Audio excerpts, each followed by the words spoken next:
Good evening students, welcome to Learn India Everyday. I am Nikita, your SST teacher. So we were reading the chapter The Rise of Nationalism in Europe.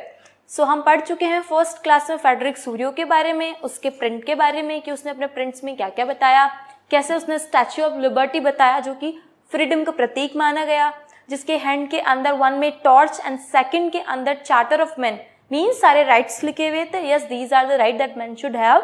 उसके अलावा side के अंदर जो wastage था that was of monarchies crowns and और उनके dresses वगैरह and all थे जिनको लोग पास आउट कर करके आगे की तरफ जा रहे थे. Means they were living the monarchy behind and they were moving ahead. First class में हमने ये पढ़ा. सेकंड क्लास में हमने पढ़ा that after 1789 there was monarchy का राज चलता था वहां पर. उसके बाद में जब लोग मोनार्की से परेशान हो गए, उनके टैक्सेस से, उनके वे से, तब लोगों ने क्या किया, वहां पे रिवॉल्यूशन किया. रिवॉल्यूशन का मीन्स हम कह सकते हैं उनके अगेंस्ट गए कि हम मोनार्की को नहीं रखेंगे, हम इसको अबियर नहीं करेंगे. तो उन्होंने जब रिवॉल्यूशन किया तो हमने पढ़ा कि आफ्टर 1789 वहां पे बहुत सारे चेंजेस हुए. सबसे पहले नेशनलिज्म का ग्रोथ हुआ. सेकेंड, बहुत सारी मेजर लेकर के प्रैक्टिसेस करी गई जिससे वजह से लोगों के अंदर नेशनलिज्म की फीलिंग को जगाया जा सकता है. थर्ड, वहां पर जो उनका fourth state, second state, third state जो था उसको हटा करके उन्होंने अपनी एक नेशनल असेंबली बना ली. उनकी एक नेशनल असेंबली बन गई. उन्होंने अपना एक नेशनल फ्लैग बनाया, उनका अपना एक नेशनल फ्लैग बन गया. उन्होंने अपना नेशनल एंथम कंपोज किया, उनका नेशनल एंथम कंपोज हुआ और लोगों को कुछ पॉलिटिकल पावर मिल गई. अब मोनार्की हट करके वहां पे डेमोक्रेसी लागू हो गई है. हमने ये देखा. ये सारे बढ़िया बढ़िया चेंजेस लोगों ने किए अपने लिए and they were very happy with the things that things are going very smoothly. Now they are having some rights, they can involve in political system, there's no monarchy, there's no need to follow them, there's no need to take steps according to them, they can do according to charter of the men. जो rights के men है according उनके वो behave कर सकते हैं, उनके according वो चीजें कर सकते हैं. आज की क्लास में हम बात करेंगे कि after 1789 people were very happy, they were doing their works and everything was very smoothing, they were very happy. तो फिर क्या हुआ ऐसा कि सडनली वहां पे बहुत सारे चेंजेस आ गए जिसकी वजह से लोगों को कुछ खुशी हुई, उसके बाद में उन्हें बहुत परेशानियां हुई. तो चलिए स्टार्ट करते हैं कि ऐसा क्या हुआ. तो आफ्टर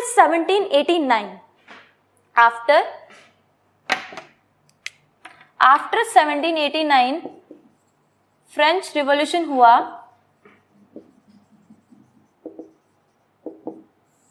फ्रेंच रिवॉल्यूशन हुआ जिसके अंदर के चेंजेस हम लोग पढ़ चुके हैं कि फ्रेंच रिवॉल्यूशन में क्या क्या चेंजेस हुए. उसके बाद में 1779 के अंदर, रिमेंबर द डेट, 1779 के अंदर यहां पर एक विलन की एंट्री हो सकती है. आप बोल सकते हो कि ये जो पर्सन आया ये इनके लिए विलन था, जिसने एंट्री तो हीरो की तरह करी थी लेकिन जिसने चीजें करी वो सारी की सारी विलन वाली थी. तो चलिए स्टार्ट करते हैं कि नेपोलियन ने ऐसी क्या क्या चीजें करी. कि फर्स्ट तो लोगों को नेपोलियन बहुत अच्छा लगा. लोगों ने सोचा कि ये तो हमारा मसीहा है, ये हमारे लिए इतनी अच्छी चीजें कर रहा है, तो ये हमारे फ्रांस को कहाँ लेकर के जाएगा. चलिए इसने ऐसा क्या क्या किया. नेपोलियन बोनापार्ट आया 1779 के अंदर. इसने यहाँ से डेमोक्रेसी रिपब्लिक को साइड किया और वहां का डिक्टेटर बन गया. इसने सारी पावर सब कुछ अपने हैंड में ले लिया. सबसे पहला काम इस नेपोलियन ने ये किया. उसके बाद में नेपोलियन ने कुछ चेंजेस किए जिसको हम सिविल कोड ऑफ 1800 बोलते हैं या फिर नेपोलियन कोड भी हम बोल सकते हैं. Remember there is one thing, दोनों का नाम सिमिलर है. सिविल कोड ऑफ 1804 बोलेंगे या तो नेपोलियन कोड बोलेंगे, जिसके अंदर ये चीजें दी गई कि नेपोलियन ने डिक्टेटरशिप बनने के बाद में क्या क्या चेंजेस किए. वो सारी चीजें क्या है, वो है नेपोलियन के सिविल कोड के अंदर वो सारी की सारी चीजें है. तो सबसे पहले नेपोलियन ने क्या किया, नेपोलियन ने किया कि इस्टेब्लिश इक्वालिटी बिफोर लॉ. उससे पहले कानून के सामने सब समान नहीं थे, there was difference between the people. But Napoleon आया और नेपोलियन ने कहा कि कानून के सामने सब इक्वल है. Everyone is equal before law, doesn't matter he is clergy, noble, he is belonging to third state, doesn't matter कि वो कौन से स्टेट से बिलोंग करता है, लेकिन वो कानून के सामने एक होगा. तो इससे तो लोग बहुत खुश हो गए. लोगों ने सोचा oh my God we all are equal. हमें नेपोलियन ने इतना बड़ा ओहदा दिया कि हम क्लर्गी, नोबल, थर्ड स्टेट तीनों के बीच में कोई डिफरेंस नहीं. और इट्स वेरी बेसिक कि लोग बहुत खुश होंगे जब उनको इतनी बड़ी पॉलिटिकल पावर दी जाएगी। Second, secured the right of property, इसने लोगों को प्रॉपर्टी का राइट दिया कि those who are having money they can buy their own land, own field, वो कुछ भी खरीद सकते हैं और उनसे वो कोई भी स्नैच नहीं कर सकता, मतलब उनसे वो प्रॉपर्टी कोई भी छीन नहीं सकता। अगर जिन लैंडलॉर्ड्स के पास में, जिन पीसेंट्स के पास में पैसे हैं, दे कैन बाय देयर लैंड, उनसे कोई भी उनकी प्रॉपर्टी स्नैच नहीं करेगा। तो इससे भी लोग बहुत खुश हो गए कि नेपोलियन ने इतना अच्छा काम किया हम लोगों के लिए, हमें प्रॉपर्टी परचेज करने का राइट दिया नेपोलियन ने। तो लोग बहुत खुश हो रहे थे नेपोलियन की चीज़ों से। Third, abolish feudal system. Feudal system उस टाइम के अंदर जो बड़े लैंडलॉर्ड्स थे उनको फ्यूडल लैंडलॉर्ड्स भी कहा जाता था। फ्यूडल क्या सिस्टम था? फ्यूडल के अंदर जो बड़े लैंडलॉर्ड्स थे, जिनकी अपनी ज़मीनें थी, जो बहुत बड़े ज़मींदार लैंडलॉर्ड्स, हम उनके लिए टर्म यूज़ कर सकते हैं, वो छोटे छोटे पीसेंट से काम करवाते थे, छोटे छोटे किसानों से काम करवाते थे और सारा क्रेडिट खुद ले जाते थे। उसके बदले में ना उनको कुछ पेमेंट किया जाता था और ना ही उन्हें कोई क्रेडिट दिया जाता था, because they were belonging to the third estate. उसे peasant, small peasant, landless peasants आया करते थे, तो उनको कोई भी अथॉरिटी नहीं, सारा का सारा क्रेडिट जो थे वो बड़े लैंडलॉर्ड्स अपने नाम कर लेते थे। तो नेपोलियन ने क्या किया? फ्यूडल सिस्टम को अबॉलिश कर दिया।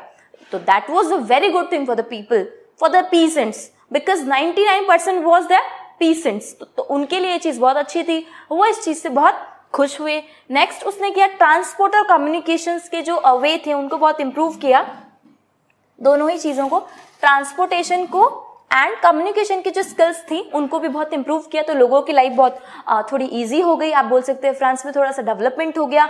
इस चीज़ से भी लोग बहुत खुश हो गए कि नेपोलियन ने हमारे यहाँ पे डेवलपमेंट भी किया।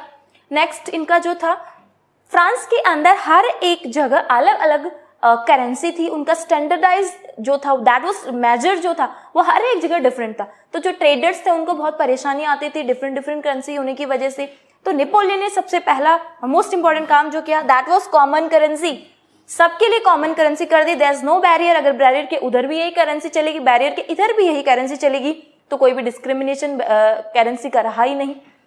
लास्ट उसका तो ग्रेट रिस्ट्रिक्शंस, मतलब जो हमने लास्ट क्लास में भी पढ़ा था कि when trader go to the next barrier तो उनको वहां पर टैक्स पे करना पड़ता था। तो नेपोलियन ने इसको भी खत्म कर दिया।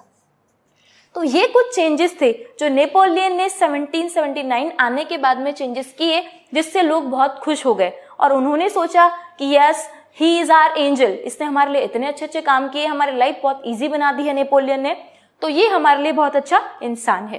तो आज की क्लास में हमने बात करी कि नेपोलियन का सिविल कोड क्या था, उस सिविल कोड के अंदर क्या क्या चेंजेस आते हैं। बेसिकली सिविल कोड के अंदर नेपोलियन के चेंजेस की हम बात करते हैं कि नेपोलियन ने डिक्टेटरशिप बनने के बाद में क्या क्या चेंजेस किए। तो नेक्स्ट क्लास में हम बात करेंगे कि हम जिस मसीहा की बात कर रहे हैं कि नेपोलियन ने जो लोगों के लिए इतनी अच्छी चीजें करी, तो नेक्स्ट क्लास में हम देखेंगे कि नेपोलियन ने अपना रूप सडनली कैसे चेंज किया, उसने अपना एक्चुअल रूप लोगों को कैसे दिखाया, उसने इसके बाद में क्या क्या चेंजेस किए जिससे लोगों ने बहुत सफर किया। Thanks for watching.